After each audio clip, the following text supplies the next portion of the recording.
Hello, I'm Shelley Rothus, and I'm a different kind of victim. Today's topic is going to be blame. I'm going to go over what I had done in the last parts, and the last part was on bullying cult clan syndrome, making excuses and exceptions, and why people stay with those toxic relationships based upon denial. Denial is throughout this entire parts as to it relates to every single part. Denial. Even abusers experience denial. They make excuses and exceptions as for why they do the things they do, and they normalize that behavior. Many people often hear the phrase, "It's not you, it's me." That's basically an excuse. Just like I gave the example that, my own mother said, "I'm too old to change." The same thing can go to, "It's not you, it's me." You know, saying, well, I had a lot of problems, and, I went through this, I went through abuse myself, so that's why I'm doing this, you know. And even in the mental health field, many give exceptions to people that have been abused and say, well, they were abused, so we should give them some understanding as to why they're abusing others themselves. And that's not right. That's where CBT is actually, beneficial, because it focuses on changing the person who does need to change their behaviors that affects others negatively. There's no excuse to hurt others intentionally and not take responsibility. As I stated, abusers have the fear versus pride. They fear that they themselves will see themselves as being inhumane. And pride, that's being a bigger person and stepping up to your mistakes and taking responsibility for them, for the inhumane actions that you chose to do. That actually builds more pride. And the problem with cult clans and triads of abusers where there's more than one, they have toxic relationships that they normalize. Just like my father and my sister normalize the behaviors of the cult leader within that abuse triad. And they became just like it. The same follows for cult clans and bullying clans as for them, because they normalize those relationships as being healthy. And like I stated, it is hard to change. And deep down, they do know that what they're doing as for behaviors towards others that harm them is wrong. But it's a lot easier to choose to be an asshole, because those bonds, just like I stated, it's a relationship. It makes them feel good. It makes them who they are. Like I stated, that many don't understand that surrounding yourself with negative people can change you. Many people don't believe that. They think, oh, that would never happen to me. I'm a really good moral person. I'm really humane. I don't let anybody control me. I really, this is where I should say that Ken's famous line of because Ken doesn't give an F is very untrue, because he's trying to state that he has pride and he doesn't care what others think about him. But that's not true, especially in the case with me, because he chose to go along with abusive behaviors and engaged in them. So if he had actual pride and wouldn't give an F, he would have left the toxic relationships and been a bigger person and not engaged in the behavior and even watched it and continued to stick on the side of the people that are harming other innocent people. That takes more pride, which is personal integrity, which, like I stated, is important in any type of relationship, in order for it to be healthy. And personal integrity, that means no matter who is involved, you do what is right and ethical and moral. So the next topic is going to be blame. Now, I'm going to explain one reason why victims often blame themselves. This is just one reason, and it's also a flaw within the mental health field. That's right. Okay, so where did that flaw come from? That's right, social and cultural beliefs. Forgiveness. Throughout all my treatment, people, in the mental health profession would tell me, well, forgive your abusers. Forgive, forgive, forgive. What does that do? They say, well, they try to explain it, as though you don't forget what that person did. They say that it's actually good, that it improves you. And I hate to put their panties in a wad, those religious extremists, but that's very untrue. Because all that's teaching is that, yeah, you don't forget what they did wrong, but a person doesn't deserve forgiveness from you. That means that you're accepting that behavior. Do unto others as they do it, as you'd want them to do unto you. That's two different things. If you're saying one thing, but you're saying, don't forget, there's no such thing as just, don't forgetting, but accepting it too. Basically, they're telling me, forgive what my abusers did and just continue to love them. Now, that's saying, yeah, even if you didn't stay in that relationship, you should always remember what they did wrong. Like, I do miss my father, and I did, like I stated, I missed the friendship that I had with Ken, that I thought I had, as for being comfortable talking to him as a person, But, like I had shown on a picture, as for a meme, is never forget what they did to you. And that's very true. As for a reason why you should not be in a relationship as to where you are more vulnerable and feel safe with that person. So that's the difference between, why forgiveness is actually not effective. And that's another flaw within the mental health field. In the mental health field, we're trained that we aren't supposed to put our own personal beliefs and opinions into the practice. And the flaw is that most people in the mental health profession do put their own personal beliefs and opinions into their treatment styles. So, forgiveness. Oh, I can't tell you how many mental health professionals had told me that I need to forgive my abusers. I cannot tell you. It's ridiculous. And you know what? That ended up affecting me negatively because I just learned to accept those behaviors, those ill behaviors that are inhumane and that I should never accepted. And I shouldn't have forgiven because all that's saying is, yeah, let them continue to do it and just forgive, forgive, forgive, And that's what happens to many victims of abuse. They continue to forgive and give more chances, and way too many. And that's exactly what I did. I gave all my relationships that were mostly unhealthy, almost all of them. I can't even remember, maybe one good relationship, one or two, that was pretty healthy, but all the others were unhealthy because I had that pattern of accepting the abuse and forgiving each time and going back.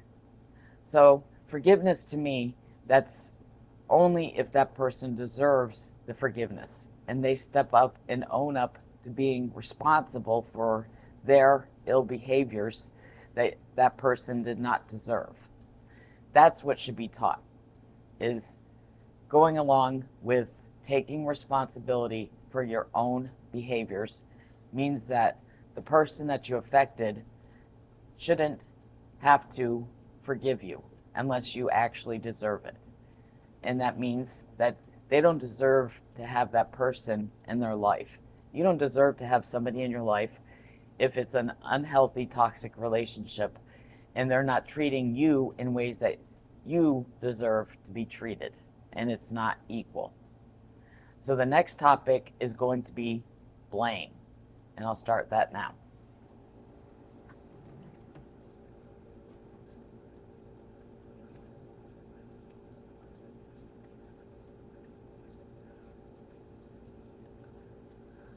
When the last bullying incident happened, Ken was getting messages on his phone from numerous people who were involved in that bullying incident.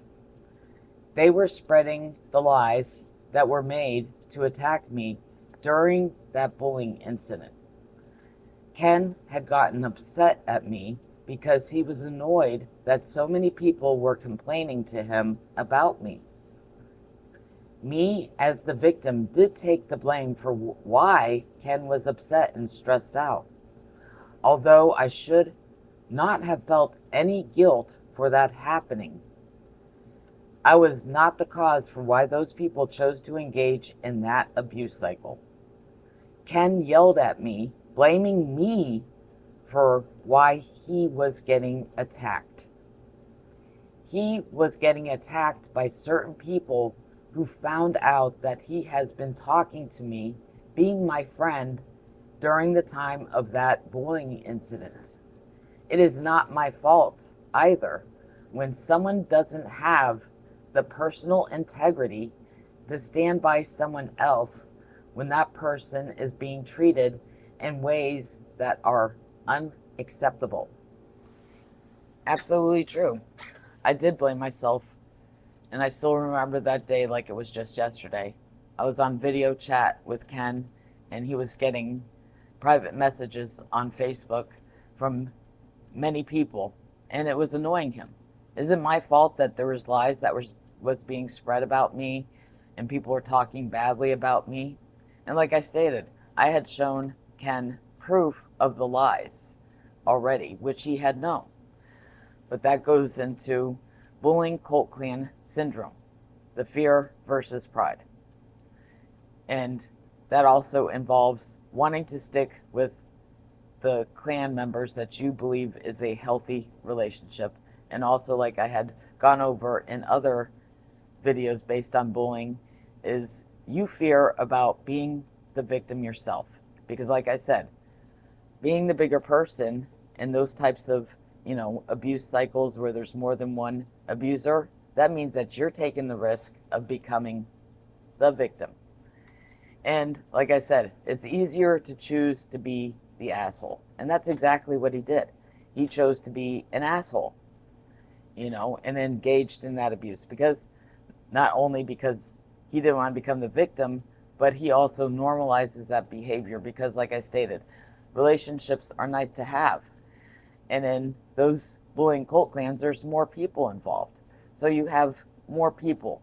But then again, like I stated, you're denying the fact that they are unhealthy relationships because they did it to me. What makes him think that they would not do it to him? That's exactly right. And I watched it happen to other, clan members where they were attacked like me. I just happened to be the continuous victim that they continued to attack. And I believe that's due to how I was raised and conditioned because I didn't know how to self-defend. I didn't have it in me to do it. I just accepted and tolerated abuse throughout my whole life and stayed in those unhealthy, toxic relationships throughout my whole life. So it wasn't just with me being in the bullying cult clan. This is in all my relationships that I did this because I just accepted, blamed myself for the incidents happening because, yes, it was easier. It just became normal to me to do it. And it was easier because it was a way of keeping myself safe. Because if I had fought back and defended myself, they would have done something even worse. So, what is one thing that my abusers did that was, ended up punishing me for speaking and defending myself when the abuse happened? They would make up a bunch of lies and, try to get me Baker acted or see a doctor or psychiatrist to get me falsely misdiagnosed based upon lies. So the same thing applied for me with that bullying cult clan. It was either I obey or they'll all go against me and cause me, harm intentionally. That's basically what my abusers did. And that's another flaw within the mental health field because they went along with it. Now, being in a mental institute, as we learn in the mental health field, is a last resort. Many people think, boom, just throw them in. That's what I liked about my teacher, Joe Ryder.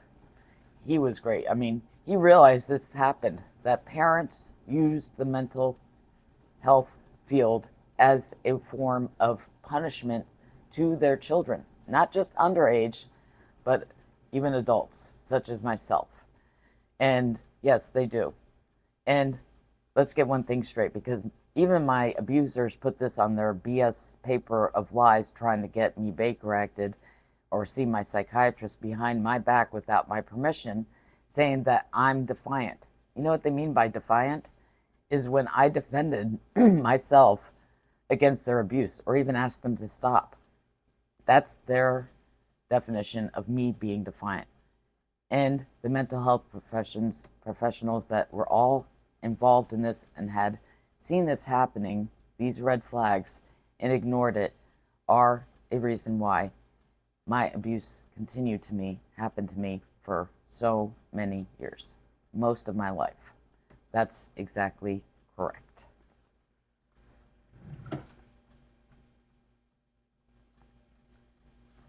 This is not any different than when my abusers would scold me, degrade me, or even punish me when I responded back to their abuse. My abusers would even lie and tell others that I am being defiant because I didn't want to tolerate their abuse. In the end, my abusers would always blame me for the abuse happening. They always made me feel guilty when I got abused and got upset from it. My response to Ken was not any different than how I had felt after a cycle of abuse by my 3 abusers. Even the mental health professionals had pushed me to just learn how to deal with and tolerate the abuse as though it was normal. And I had no other choice but to do that. I responded to others I thought were worthy of my respect the same way that I responded to my 3 abusers. I would often feel like I was the burden, annoyance, and would feel helpless as to where I have no other choice but to accept taking the blame even when I didn't do anything wrong. I felt guilty that Ken was my friend and ended up getting pulled into the abuse that was happening to me, when in actuality, he was a part of that incident of abuse that happened in both the last and recent bullying incident. Yes, I did blame myself for Ken getting annoyed and upset and pulled into that, but like I stated, it wasn't my fault, and I shouldn't blame myself because he had the choice to do what was right and ethical and what was wrong. He chose to do the easy route out. And that's not a good, healthy relationship. It was actually toxic because he did that. It involves the word respect, like I had defined each letter, in order for it to be a healthy relationship. And like I stated, yes, I would often feel helpless, even because mental health professionals would always just teach me to forgive and move on. Also, because they're my parents. Doesn't matter what age you are, they're the higher up. Just like that cult leader is that higher up. So, Ken had the choice of staying friends with me and getting attacked for staying friends with me, which I felt guilty. I tried to keep it a secret. I didn't want anybody to find out that I was friends with Ken. because I knew that he would get attacked. I actually felt guilty that he was my friend because I didn't want him to get the backdraft of it. But he ended up, choosing to stay in those relationships, just like my father chooses to stay in the unhealthy relationship with my mother and sister. That's exactly what Ken had done and still is doing. That's because he normalized it, and he also, the fear versus pride, doesn't want to accept the responsibility of the actions that were immoral and unethical to do to me. Just like my father doesn't want to accept that he has engaged and encouraged and enabled the abuse to continue to happen to me. Like I stated, I only have good memories of my dad, and I miss him so much. I still want to see him, and I don't want nothing to do with the other two because I have no good memories. Both my mom and sister were abusing me since I was a young child, and I actually have others who remember it that were family members and had seen it happening to me since I was a young child, under the age of 5. It was happening to me, and they remember incidents that had happened that even my sister was involved with that had done to me, and also my mother, especially. Most people that I've known, because I've spoken to others that had known me throughout most of my life, or a good part of it, they remember it. Even the things that mainly they would bring up my mother and sister, and they remember things that happened to me even as a teenager and below that. So these are people that knew me a long time. So, blame. Yes, victims often blame themselves.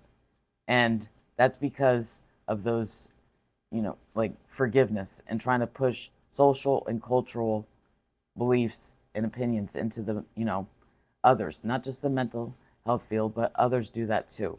They bring their religion to it and, beliefs as to the religion and all that stuff, Again, I don't want to put anybody's panties in a wad, but it's the truth. It's teaching others to accept the behavior and go ahead and just, be nice to them, because that's the ethical thing to do. Now, you need to, that's where self-love comes in, is that we all deserve to be treated with respect and have healthy relationships. That's what we all deserve to have, and that's what needs to be taught, not about forgiving and trying to change the behavior of the victim and having them to accept it and just see those people as being good. Like I stated in my meme, is that you can remember the good times that you had with those people, and sure, you could still, talk to them and stuff. It's like, and even my friend Mary, she even said, it's good that you could still remember the good things that you had with your father and still, care about him and love him, but also remember the things that he did wrong to protect yourself. It's about protection. The same thing I feel about Ken.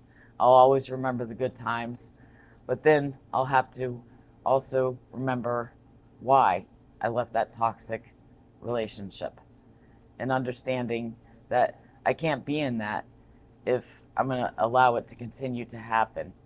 Sure, I could, still talk to him, but just like with my father, I still want to talk to him, but I'm always going to remember self-protection now and putting myself as important and not somebody that is a mat that could just get run over and continue to do that and accept and tolerate being treated in ways that I do not deserve.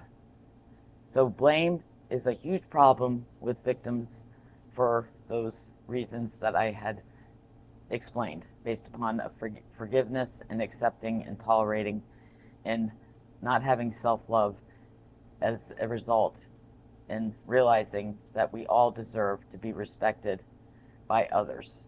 And people need to take responsibility for their behaviors. That's the thing that needs to be focused on, is the people that actually do need to change and take responsibility for their behaviors.